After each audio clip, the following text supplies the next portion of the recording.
ny hiran'ny Mosesy sy Miriam, hiram-pandresena. Zany lohateny mahafinaritra zany mba anasako anao mba aharitra hatramin'ny farany.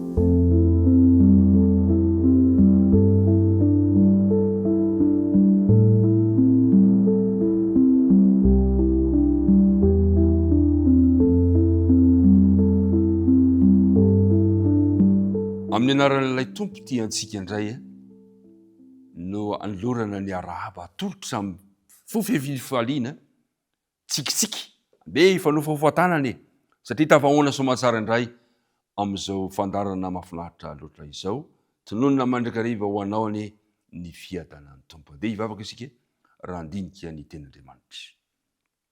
Andriamanitra rainay io, Andriamanitra tamin'ny alalan'i Jesosy ianao, izay nitantana anay, ilay tia anay, ilay tsy mahafoy anay, ilay tsy mamela anay ho irery, misaotra anao noho ny fomba anao anay, ka nahatrara anay ty fotoana sarobidy ity. Mahatsiaro anefa izay fampanota ihany, ka mangataka ny fanadiovana sy famelana ny elokay. Ankehitriny ary, raha andinika ny teninao izay tompo, dia ny fanena masina mba ho arotsaka anao aty ambonay, hanazavanay ny teninao, ka ny teninao ane hitondra fifaliana, hitondra fiainana, hitondra fanavaozana ho anay. Anaran'i Jesosy, amen. Minao fa ombavanao tsara angamba zay le andina tao tadiny, Exodote 4:10, andiny 7:10 fa 7:10 zay manao hoe aroa Mosesy tamin'ny olona. Aza matahotra. Mijanona fa ho hitanareo ny famonjeny Jehova zay ataony anareo anio. Fa ny Egyptianina zay hitanareo anio dia tsy ho hitanareo intsony mandrakizay. Jehova hiady anareo, fa ianareo kosa angina. Fantatsika tsara fa nately ny rano avokoa ny miaramila ny Egyptianina. Tsy nisy velona na dia ray aza. Eny, fa na dia hatramin'ny Farao aza. Zany voalaza ny Salamo 4:7. Salamo 4:7 ka ny andininy 5:10 dia maneho tsara ny filazana. Salamo 4:7 ka ny andininy 5:10 dia hoy ny voalaza ny teny manao hoe fa nanary an'ny Farao sy ny miaramila ny tao amin'ny ranomasina mena Jehova. Eny, fa na dia Farao aza dia nately ny rano.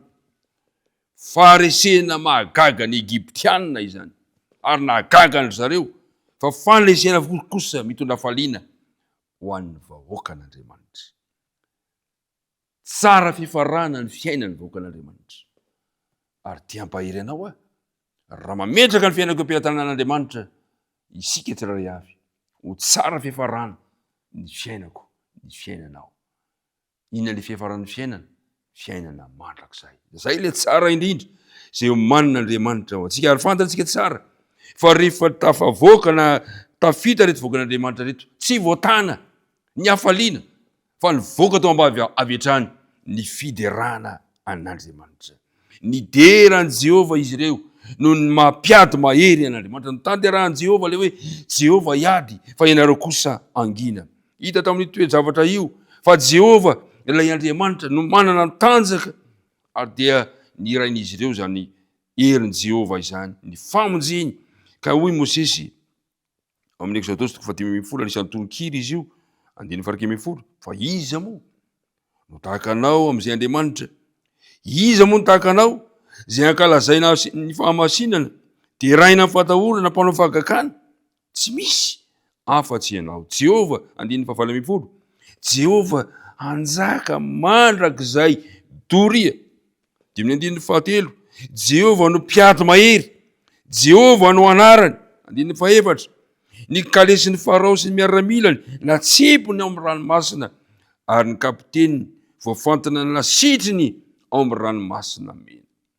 Mahagaga, mahafinaritra ny herin'Andriamanitra.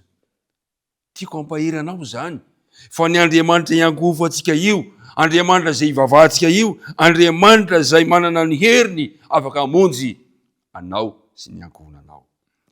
Hitantsika tsara fa rehefa mamaky anty andiny tononkira Mosesy sy Miriam aty isika, dia hitantsika fa tena momba an'Andriamanitra manontolo ny resahany, ny amin'ny toetrany, ny asany, ny momba ny tanjany, ny heriny, ary de raina sy ankalazaina Andriamanitra no izay nataony tamin'ny olona. Ary hitantsika teto fa tsy niterena ny olona, fa mandeha ho azy le fankasitrahana.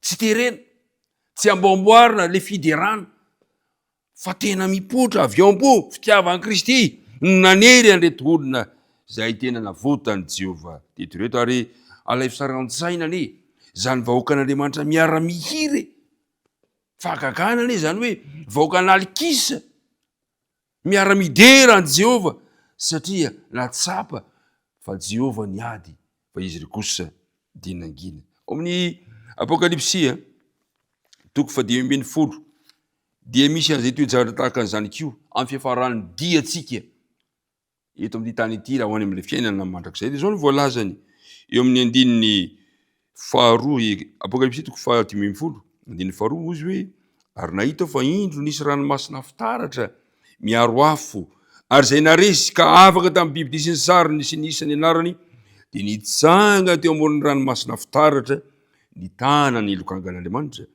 ary mihira ny fihira Mosesy mpanompon'Andriamanitra sy ny fihira zanak'ondry izy, nanao hoe, lehibe sy matalanjona ny asonao, Tompo Andriamanitra tsy toa, mahitsy sy marina ny lalanao, ry mpanjaka mandrakizay, iza no tsy atahotra, iza no tsy ankalaza ny anaranao Tompo, fa ianao ihany no masina, ary ny firenena rehetra ho avy akohoka eo anatrehanao, fa efa miharihary ny fitsarana nataonao. Azonao an-tsaina ve izany hira izany? Azonao an-tsaina ve izany hoe miaraka mihira ny voavonjy rehetra rehefa tonga izay fotoana izay? Eo ianao amin'ny fotoana io. Mba iriko mba eo tao amin'ny rehetrarehetra, andao anompan'i Jehovah, fa zany ny fiafaran'ny tantara. Ary zay ny mbola anentanako antsika aoka samy aharitra hatramin'ny farany, satria ho avy ny fotoana ijoro amin'ny ranomasina fitaratra isika mianakavy, ka hira ny fihirany Mosesy miaraka mitana ilay lokanga, dia eo antsika mianakavy. Hafaliana izany, ary aoka amponao zany fanantenana izany, aoka ampontsika lalandavo zany tokomen'Andriamanitra antsika izany, fa zay miaraka amin'Andriamanitra mandresy. Dia zao lazainy azy Paoly ary dia nanteny mihitsy manao hoe manoatra noho ny mpandresy amin'ny alalan'ilay tiantsika dia Jesosy Kristy. Tiako mampahiry anao izany fiafaran'ny tantara izany, ka hiara-hira isika. Ka maninona moa raha tomboka teny ankehitriny ny fihirana, miara-mihira, mihira ianao, raiso ny fihirana, raiso ny fihirana solfa, dia miara-mihira, fiderana nandeha hipolotra bavantsika amin'izao androm-piainantsika izao hivavaka isika.